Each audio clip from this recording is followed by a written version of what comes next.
Baiklah, Assalamualaikum warahmatullahi wabarakatuh. Perkenalkan, nama Shelly Dewakti Oktaviani. NIM saya 202002130118.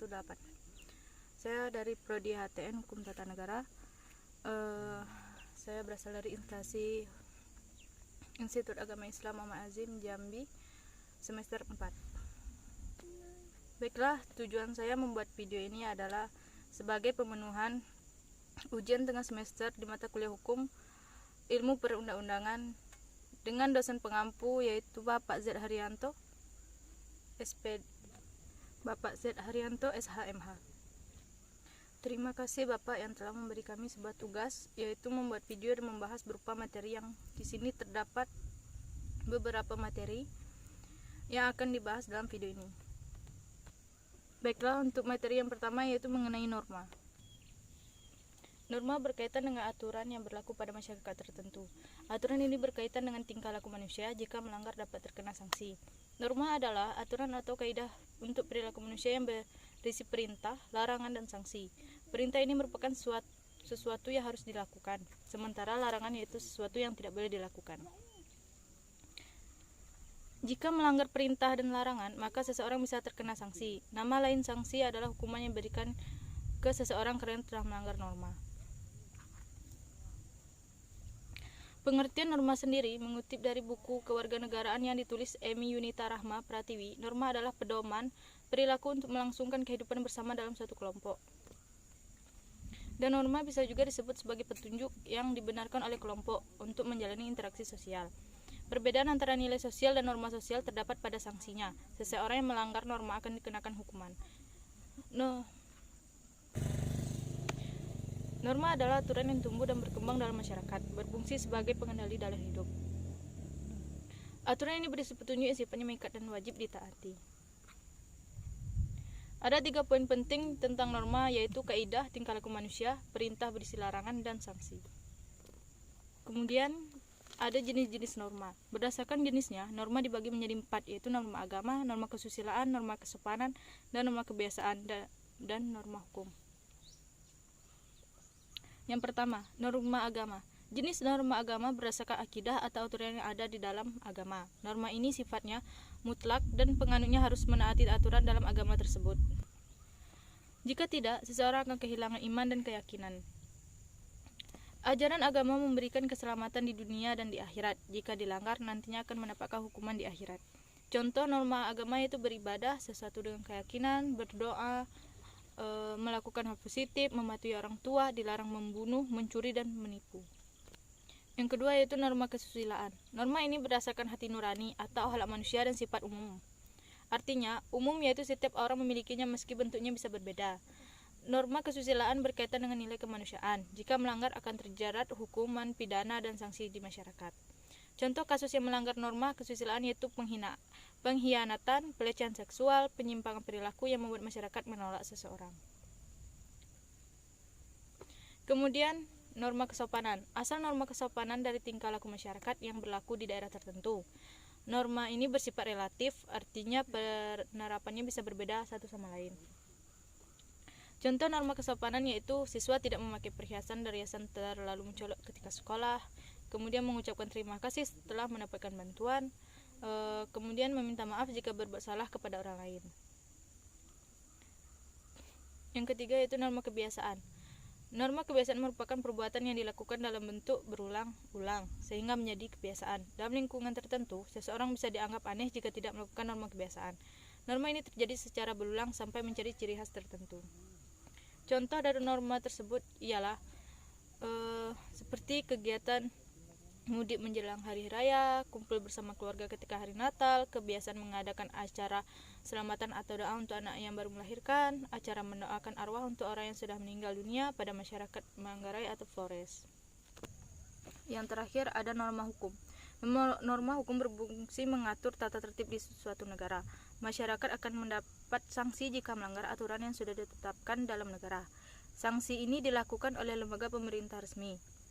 Ciri-ciri norma hukum yaitu diakui oleh masyarakat, adanya penegak hukum, dan pihak berwenang yang memberi sanksi. Tujuan dari norma hukum ini untuk menciptakan lingkungan yang tertib dan aman. Contoh norma hukum yaitu membayar pajak tepat waktu, tidak melakukan kejahatan yang merugikan warga seperti mencuri, merampok, dan menipu. Kemudian taat lalu lintas dan memberi sanksi di sidang pengadilan. Baiklah, untuk materi yang kedua yaitu mengenai perundang-undangan. Perundang-undangan adalah peraturan tertulis yang dibentuk oleh lembaga negara atau pejabat berwenang dan mengikat secara umum. Sedangkan pengertian dari undang-undang adalah peraturan perundang-undangan yang dibentuk oleh Dewan Perwakilan Rakyat atau DPR oleh Dewan dengan persetujuan bersama Presiden dalam pasal 1 angka 7 Undang-Undang Nomor 12 Tahun 2011. Sedangkan peraturan perundang-undangan adalah peraturan tertulis yang memuat norma hukum yang mengikat secara umum, dibentuk atau ditetapkan oleh lembaga negara atau pejabat yang berwenang melalui prosedur yang telah ditetapkan. Prosedur pembentukan peraturan perundang-undangan tersebut terdiri dari 5 tahap, diawali dengan perencanaan, tahap penyusunan, tahap penetapan, dan terakhir tahap pengundangan. Peraturan perundang-undangan merupakan sumber terutama untuk penyelenggaraan hukum dan negara Indonesia. Baiklah, untuk materi yang ketiga yaitu mengenai hubungan antara negara hukum dan ilmu perundang-undangan. Dalam kehidupan masyarakat sehari-hari senantiasa diatur oleh peraturan baik tertulis dan tidak tertulis. Semua kegiatan warga negara diatur oleh peraturan perundang-undangan yang berlaku. Di Indonesia terdapat hukum tidak tertulis dan hukum tertulis. Keduanya berfungsi mengatur warga negara dalam kehidupan bermasyarakat, berbangsa, dan bernegara. Hukum tertulis adalah aturan dalam bentuk tertulis yang dibuat oleh lembaga yang berwenang seperti peraturan perundang-undangan. Sedangkan hukum tidak tertulis adalah norma atau peraturan tidak tertulis yang telah dipakai oleh masyarakat dalam kehidupan sehari-hari. Biasanya sudah turun-temurun dan tidak dibuat secara resmi oleh lembaga yang berwenang. Contohnya norma kesusilaan, norma kesopanan, dan norma adat. Sedangkan peraturan tertulis merupakan peraturan perundang-undangan nasional, merupakan peraturan tertulis yang telah dibuat oleh lembaga yang berwenang, di mana peraturan tersebut sebagai pedoman warga negara dalam kehidupan bermasyarakat, berbangsa, dan bernegara. Pemerintah seperti Presiden dan Dewan Perwakilan Rakyat atau DPR merupakan lembaga yang berwenang dalam membentuk perundang-undangan nasional. Karena berfungsi untuk mengatur kehidupan warga negara dalam menciptakan keamanan dan ketertiban masyarakat. Peraturan perundang-undangan ditujukan untuk mengatur kehidupan berbangsa dan bernegara. Maka, warga negara wajib menaati peraturan perundang-undangan yang sudah dibuat oleh pemerintah dengan penuh kesadaran. Contoh dalam penerapan undang-undang lalu lintas, ketika masyarakat tidak mentaati peraturan lalu lintas, maka akan terjadi ketidaktertiban atau kemacetan, bahkan akan terjadi tabrakan. Namun sebaliknya, ketika masyarakat tertib dan mentaati peraturan, maka akan tercipta keteraturan dan kenyamanan. Ada sejumlah fungsi dalam peraturan perundang-undangan, yakni mengatur hubungan antar manusia dalam hidup bermasyarakat, menjaga dan melindungi hak-hak warga negara, menyelesaikan masalah-masalah atau sengketa-sengketa secara adil, kemudian mengatur jalannya pemerintah negara. Dalam buku Penuntun Perundang-undangan Negara Republik Indonesia tahun 2006, karya Muchtar Roshidi, perundang-undangan bersifat mengikat atau memaksa bagi semua warga negara untuk menaati. Sebab dengan sudah diundangkan suatu peraturan perundang-undangan dalam lembaga negara, maka setiap orang dianggap mengetahui. Dengan demikian, maka harus mematuhi dan melaksanakan seluruh norma atau kaidah yang ada. Apabila melanggarnya, dapat dituntut di depan pengadilan untuk dikenai sanksi. Sanksi yang paling ringan dapat berupa denda, dan yang paling berat dapat berupa hukuman seumur hidup atau hukuman mati. Pada buku Ilmu Perundang-undangan yang Baik untuk Negara Indonesia tahun 2019, karya Laurentius Arliman Simbolon, dalam pembentukan peraturan perundang-undangan harus berdasarkan pada asas pembentukan peraturan perundang-undangan, yakni yang pertama kejelasan tujuan,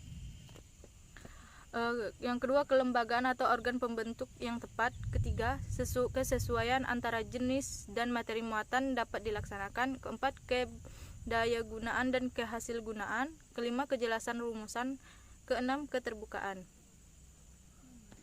Baiklah, Untuk materi yang terakhir yaitu mengenai sumber hukum formil. Sumber hukum formil adalah sumber hukum yang dikenal dalam bentuknya karena bentuknya itulah sumber hukum formil diketahui dan ditaati sehingga hukum berlaku umum selama belum mempunyai bentuk. Suatu hukum baru merupakan persamaan hukum dalam masyarakat atau baru merupakan cita-cita hukum. Oleh karenanya belum mempunyai kekuatan yang mengikat. Sumber-sumber hukum formil meliputi yang pertama undang-undang, kebiasaan dan adat, kemudian perjanjian antar negara, yang terakhir keputusan-keputusan hakim.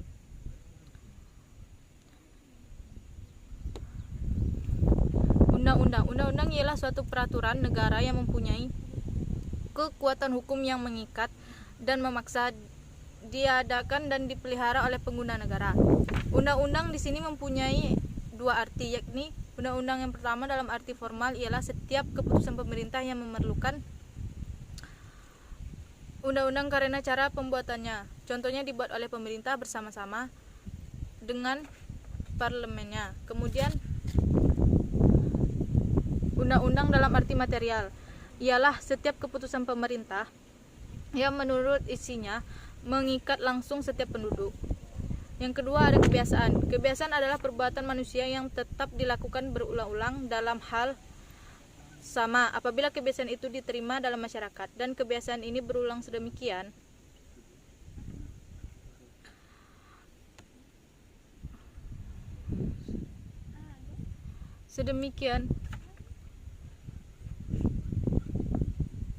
rupa sehingga tindakan yang berlawanan dengan kebiasaan itu dirasakan sebagai pelanggaran perasaan hukum. Maka dengan demikian maka timbullah satu kebiasaan hukum yang oleh pergaulan hidup dipandang sebagai hukum. Yang ketiga ada traktat. Traktat adalah apabila dua orang mengadakan kata sepakat tentang suatu hal, maka mereka mengadakan perjanjian. Akibat dari perjanjian inilah bahwa pihak-pihak yang bersangkutan terikat pada isi perjanjian yang mereka adakan, atau disebut dengan pasca serventi, yang berarti bahwa perjanjian mengikat pihak-pihak yang mengadakan perjanjian yang harus diatati dan ditepati. Dan terakhir yaitu keputusan hakim. Keputusan hakim yang berisikan suatu peraturan sendiri berdasarkan wewenang yang diberikan oleh pasal 22 AB menjadilah dasar keputusan hakim untuk mengadili perkara yang serupa, dan keputusan hakim tersebut lalu menjadi sumber hukum bagi pengadilan. Jadi jurisprudensial adalah keputusan hakim yang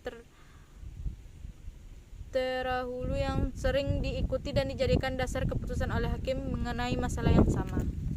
Baiklah, sekian dari saya mengenai materi yang telah saya jelaskan. Saya tutup. Wassalamualaikum warahmatullahi wabarakatuh.